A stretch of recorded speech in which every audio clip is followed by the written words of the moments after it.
ಇದೇ ಪುಣ್ಯಕ್ಷೇತ್ರ, ಇದೇ ವೈಕುಂಠ, ಇದೇ ಕೈಲಾಸ, ಇದೇ ಪರಂಧಾಮ.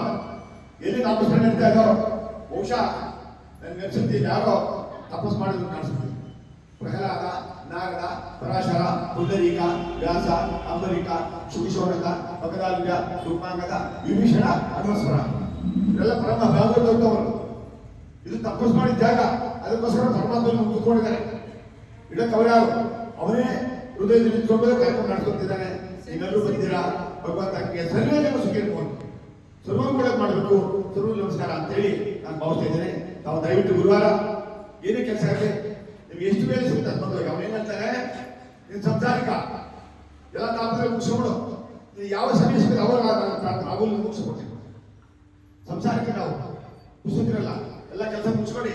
ನಿಮ್ಗೆ ಯಾವ ಪುಸ್ತಕಾಗುತ್ತೆ ಅವಾಗ ನಾನು ಸ್ಮರಣೆ ಮಾಡಿ ಅವಳಿಗೆ ಮೋಕ್ಷ ಕೊಡ್ತೀನಿ ಅಂತ ಸದ್ಗುರು ಪಾದ ಇಟ್ಕೊಡ್ರಿ, ನಿಮಗೆ ಮೋಕ್ಷ ಸಿಗ್ತದೆ. ಗುರು ಮೋಕ್ಷ ಆಗಬೇಕು.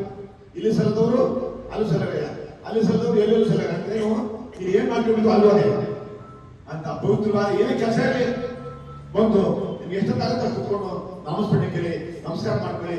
ನಿಮ್ ಸೇವೆ ಅರ್ಚನೆ ಮಾಡ್ತಿರೋ, ಇಲ್ಲ ಹರಕತೆ ಮಾಡ್ತಿರೋ, ಭಜನೆ ಮಾಡ್ತಿರೋ, ಇಲ್ಲ ಅಲಂಕಾರ ಮಾಡ್ತಿರೋ ಗೊತ್ತಿಲ್ಲ. ನಾನು ಅರ್ಕೆ ಮಾಡ್ಕೊಂಡಿದ್ದೆ. ನಮಗೆ ಗಂಡು ಮಕ್ಕಳು, ನನ್ನ ಸೊಸೆಗೆ ಒಂದು ಗಂಡು ಮಗು ಆಯ್ತು. ಆ ಊರಿಂದ ಬಂದು ಈಗ ಒಂದು ಅಕ್ಕಿ ಬಟ್ಟೆ, ಒಂದು ವಸ್ತ್ರ ಮತ್ತೆ ಏನೇ ಸಾಮಾನು ತಂದಿದ್ದಾರೆ. ಹಾಗಾಗಿ ಹರಕೆ ಮಾಡ್ಕೊಳ್ಳಿ, ಅವ್ರು ನೆರವೇರಿಸ್ತಾರೆ. ನಿಮ್ಮ ಈ ಇಷ್ಟಾರ್ಥ ನೆರವೇರಿಸ್ಬಿಟ್ಟು ನಂಬಬೇಕು. ನಂಬಿದ್ರೆ ಮಾತ್ರ ದೇವರು ಇರಲಿಲ್ಲ, ನಂಬಿಕೆ ಇರಬೇಕು.